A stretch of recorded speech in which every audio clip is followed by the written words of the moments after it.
नमस्कार सभी पेंशन धारकों का स्वागत करते हैं एक बार फिर से हमारे इस YouTube चैनल पर। दोस्तों इस वक्त की पेंशन धारकों की पेंशन बढ़ोतरी को लेकर आखिरकार सच्चाई सामने आ चुकी है और साथ ही साथ दोस्तों EPS नांडेपा पेंशन धारकों के लिए भी बड़ी खबरें निकलकर सामने आ चुकी है। यानी कि आप सरकारी कर्मचारी पेंशन धारक हैं या फिर राज्य कर्मचारी पेंशन धारक है या फिर दोस्तों EPS नांडेपा पेंशन धारक है, तो दोस्तों आप सभी के लिए इंपोर्टेंट खबरें लेकर आज की इस वीडियो में हाजिर हो चुके हैं, जिसमें दोस्तों आज की इस वीडियो के अंदर हम बात करने वाले हैं कि कर्मचारियों और पेंशन धारकों के लिए बड़ी खबर है। केंद्र सरकार ने इसके लिए आदेश जारी कर दिया है। कर्मचारियों और पेंशन धारकों को महत्वपूर्ण तोहफा दे दिया है। तो आखिरकार तोहफा क्या दिया है, इसके बारे में आज की इस वीडियो के अंदर बात करेंगे। वहीं दोस्तों EPS नांडेपा पेंशन पर दोस्तों यहाँ पर बड़ी खबर निकलकर सामने आ रही है। जो EPS नांडेपा है उनका कंट्रीब्यूशन करने के बाद जो EPFO के साथ लगातार मुकदमेबाजी हो रहे हैं, उससे दोस्तों यहाँ पर पेंशन धारक जो है काफी सारे नाराज है, जो कि कर्मचारी भविष्य निधि संगठन पर अपनी नाराजगी जाहिर कर रही है। इसके बारे में आज के इस वीडियो के अंदर बात करेंगे। साथ ही दोस्तों आखिरकार किस महीने से आप सभी को जो 0% DA है वो शुरू होकर मिलेगा, क्योंकि 50% DA होने के बाद आप सभी जानते हैं कि आपका 0 से शुरू होने वाला है। लेकिन आखिरकार कौन से महीने से आप सभी की सैलरी और पेंशन के अंदर DA जुड़ के फिर से 0 होने वाला है, इसके बारे में नया कैलकुलेशन आया है, इसकी चर्चा इस वीडियो के अंदर करेंगे। साथ ही दोस्तों यहाँ पर इलाहाबाद हाईकोर्ट का पेंशन को लेकर बड़ा फैसला सामने आया है, इसके बारे में भी दोस्तों इलाहाबाद हाईकोर्ट के फैसले के बारे में भी आज के इस वीडियो के अंदर बात करेंगे। साथ ही दोस्तों कर्मचारियों और पेंशन धारकों के तमाम जो प्रस्ताव थी उस पर मोहर लग चुकी है, मुख्यतः जिसमें 11 यहाँ पर जो है प्रस्ताव बताए जा रहे हैं। तो इन प्रस्ताव ये 11 कौन कौन से हैं, इसके बारे में भी आज के इस वीडियो के अंदर आप सभी को जानकारी देने वाली है। यानी कि पेंशन से जुड़ी तमाम बड़ी खबरों की चर्चा आज के इस वीडियो के माध्यम से करेंगे, इसलिए आप सभी से निवेदन करते हैं कि दोस्तों वीडियो को आप लास्ट तक जरूर देखिएगा। तो चलिए दोस्तों बिना किसी देरी की खबरों का सिलसिला शुरू करते हैं, जिसमें दोस्तों पेंशन पर 4 बड़े फैसले एक साथ बताई जा रही थी, जिसमें दोस्तों 4 हाईकोर्ट ने यहाँ पर पेंशन पर फैसले दिए थे। सबसे पहले इलाहाबाद हाईकोर्ट का फैसला आया, उसके बाद दोस्तों छत्तीसगढ़ हाईकोर्ट का, फिर बॉम्बे हाईकोर्ट का फैसला आया और उसके बाद दोस्तों अलग अलग हाईकोर्ट के जो फैसले आई, जिसमें एक ही दोस्तों बात बताई गई कि पेंशन से इनकार यहाँ पर जो है सरकार और EPFO नहीं कर सकता।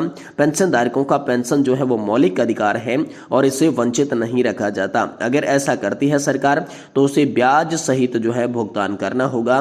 इसको लेकर हाल फिलहाल में बड़ा आदेश कोर्ट की तरफ से जारी कर दिया जा चुका है और तमाम हाई कोर्ट ने यहाँ पर सुप्रीम कोर्ट के फैसले का भी हवाला दिया, जिसमें सुप्रीम कोर्ट ने भी कहा था कि पेंशन धारकों के लिए पेंशन ये बाध्यकारी कर्तव्य है यहाँ पर जो है सरकार का और EPFO का, इसलिए इसे किसी भी वित्तीय स्थिति का झांसा देकर रोका नहीं जा सकता या टाला नहीं जा सकता। पेंशन धारकों को रिटायरमेंट के बेनिफिट और पेंशन का भुगतान समय पर करना अति आवश्यक हो जाता है।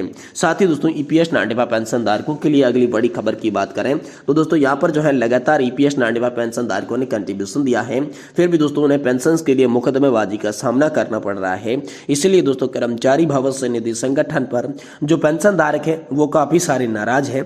इसी को लेकर बड़ी खबर आई है कि कर्मचारी भविष्य निधि संगठन के दायरे में आने वाले सदस्यों का दर्ज जो है वो लगातार कम नहीं हो रहा है। EPFO पर यहाँ पर जो है लगातार सवाल साधे जा रहे हैं। दोस्तों EPS नांडेपा पेंशन की मान्यताओं को तैयार की गई थी, उस तारीख से वास्तव में आधार पर निवेश रूप से विशेष प्रत्यक्ष पर कोई पुनर्विचार नहीं किया गया था। पेंशन का भुगतान EPS निवेश में उन्मत्त आय, मूल राशि और सदस्यों का कॉर्पस द्वारा सब्सिडी को मिलाकर किया जाता है। उस प्रक्रिया में कुछ लोगों की तुलना में दूसरे लोगों को अधिक लाभ होता है, इसलिए मौजूद मामला एक अपवाद है। इसमें बकाया राशि यदि कोई हो तो शुद्ध आउटफ्लो के बारे में भी कोई उल्लेख नहीं मिलता है। दोस्तों ये EPFO द्वारा अपनाई गई पद्धति आप हाल फिलहाल में फिट नहीं बैठती है। इसके बारे में बड़ी अपडेट आई है कि लाभार्थियों को सूचित करते हुए निर्णय के सक्षम बनाने और यदि EPFO बकाया राशि को समायोजित करने के बाद मांगता है तो ये बेहतर होगा। जहां तक आनुपातिक पेंशन का सवाल है, मौजूद समय में EPFO द्वारा अपनाई गई पद्धति में कोई भी फिट नहीं बैठता है। साथ ही दोस्तों 31/8/2014 तक EPS में शामिल होने वाले लोगों को मूल योजना द्वारा शासित किया जाता था और क्योंकि अधिसूचना की संख्या 609 की जो दिनांक 22/8/2014 थी उसमें केवल 1/9/2014 से ही लागू किया गया था और योजना की गलतफहमियों और मुकदमेबाजी के कारण होने वाले विवादों को देखते हुए इस योजना को वार्षिक योजना के रूप में परिवर्तन करने की मांग लगातार पेंशन धारक कर रही हैं। पेंशन धारकों का कहना है कि 78 लाख पेंशन धारकों और 4 करोड़ का उनका परिवार जो है वो केंद्र सरकार की इस योजना से वंचित रह रहा है। साथ ही दोस्तों इस योजना से गरीबी रेखा से भी नीचे की ओर जा रहा है, क्योंकि दोस्तों केंद्र सरकार के सांसद विधायक 3-3 4-4 बार पेंशन लेते हैं और अगर कोई 40 साल नौकरी करता है तो तो उन्हें पेंशन मात्र 1000 से 1500 2000 रुपए की पेंशन मिलती है। ऐसे में उनके जीवन का गुजारा कैसे चलेगा, इसको लेकर दोस्तों बड़ी खबर हाल फिलहाल में सामने आई है। वही दोस्तों पेंशन को लेकर इलाहाबाद हाईकोर्ट का हाल फिलहाल में बड़ा फैसला आया है। इलाहाबाद हाईकोर्ट ने कहा है कि पेंशन देना आशीर्वाद या फिर कृपा नहीं है, ये कर्मचारियों का अधिकार है। तो दोस्तों इस पर इलाहाबाद हाईकोर्ट ने क्या कहा, चलिए आपको पूरी जानकारी विस्तार से बताते हैं। देखिए, इलाहाबाद हाईकोर्ट ने कहा कि पेंशन सहित सेवानिवृत्ति परिलाभ देना सरकार का वरदान नहीं, आशीर्वाद नहीं, कृपा नहीं, बल्कि ये कर्मचारियों का मौलिक अधिकार है। बिना किसी औचित्य इन्हें देरी से इनकार नहीं किया जा सकता। ये टिप्पणी दोस्तों हाल फिलहाल में न्यायमूर्ति प्रकाश पाडिया ने छाया की याचिका को सुनवाई करते हुए कहा। साथ ही नगर आयुक्त पर दोस्तों कानपुर से सवाल भी पूछे गए। दोस्तों इलाहाबाद हाईकोर्ट ने कहा कि जो पेंशन धारक हैं उनके लाभ समय पर मिलने चाहिए। साथ ही नगर आयुक्त को यहाँ पर सवाल पूछा कि दिसंबर 2023 तक ऐसे कितने कर्मचारी हैं जिनके यहाँ पर जो है लाभ नहीं मिल पाया है। और दोस्तों कुछ लंबित याचिकाओं पर उल्लेख करते हुए कोर्ट ने जानकारी मांगी कि अभी सभी सेवानिवृत्ति कर्मचारियों को लाभ प्रदान के लिए क्या कार्रवाई की जा रही है और इसकी जो अगली सुनवाई है वो दोस्तों डेट अगली जारी कर दी जा चुकी है। साथ ही दोस्तों किस महीने से 0 से शुरू होगा आप सभी का डीए और डीआर। जी हां दोस्तों, आप सभी जानते होंगे कि आप सभी का 50% डीए और डीआर होने के बाद 7वें वेतन आयोग के तहत ये प्रावधान था कि फिर से शून्य से शुरू करके आप सभी को यहाँ पर डीए और डीआर दिया जाएगा और जो 50% डीए और डीआर है वो आपकी सैलरी और पेंशन के अंदर मर्ज कर दिया जाएगा। तो आखिरकार किस महीने से शुरू होगा और इसके लिए क्या कैलकुलेशन सामने आया है, इसके बारे में बात करें तो दोस्तों ये अगले यानी आगामी महीने से आप सभी के लिए शुरू होने की बात कही जा रही है। और इसके लिए कैलकुलेशन ये होगा कि दोस्तों अगर आपको 18,000 रुपए की पेंशन मिल रही है तो इसके साथ दोस्तों 9,000 रुपए आप सभी के डीआर के रूप में जुड़ेंगे, जिससे दोस्तों आपकी पेंशन में वृद्धि होगी और फिर से डीए जो है आप सभी का शून्य से शुरू करके आप सभी को दिया जाएगा। इसको लेकर बड़ी खबर आ रही है। साथ ही दोस्तों यहाँ पर केंद्रीय कर्मचारी और पेंशन धारकों के लिए बड़ी खबर है। केंद्र सरकार ने यहाँ पर महत्वपूर्ण आदेश जारी किया है, तो इसके बारे में चलिए जानते हैं। देखिए, जब कर्मचारी या फिर पेंशन भोगी सीजीएस यहाँ पर कार्ड बनवाने के लिए एप्लीकेशन देते हैं तो बहुत सारी समस्याओं को देखने को मिलते हैं। एप्लीकेशन में कुछ नाम रहता है, वहीं उनके आधार कार्ड पे कुछ नाम रहता है, जिससे दोस्तों सीजीएसएस कार्ड बनने में दिक्कत आती है। तो अब केंद्र सरकार ने इसका पक्का समाधान निकाल दिया है।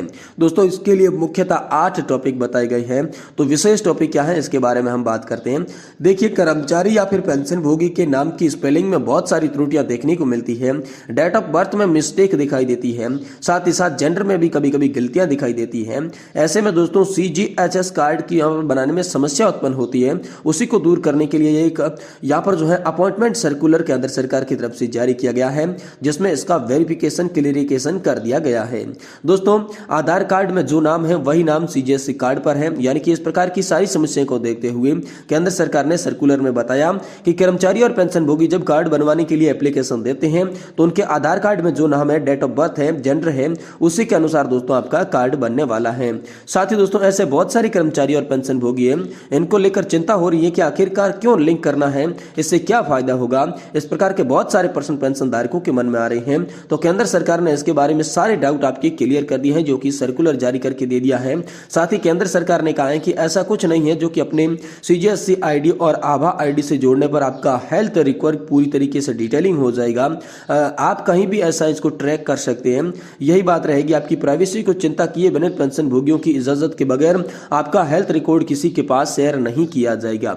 साथ ही दोस्तों यहाँ पर जो है केंद्र सरकार के प्रश्नोत्तर के माध्यम से यहाँ पर जो है सवालों के जवाब दिए, जिसमें आयुष्मान भारत हेल्थ अकाउंट भावा क्या होता है इसके बारे में बताया।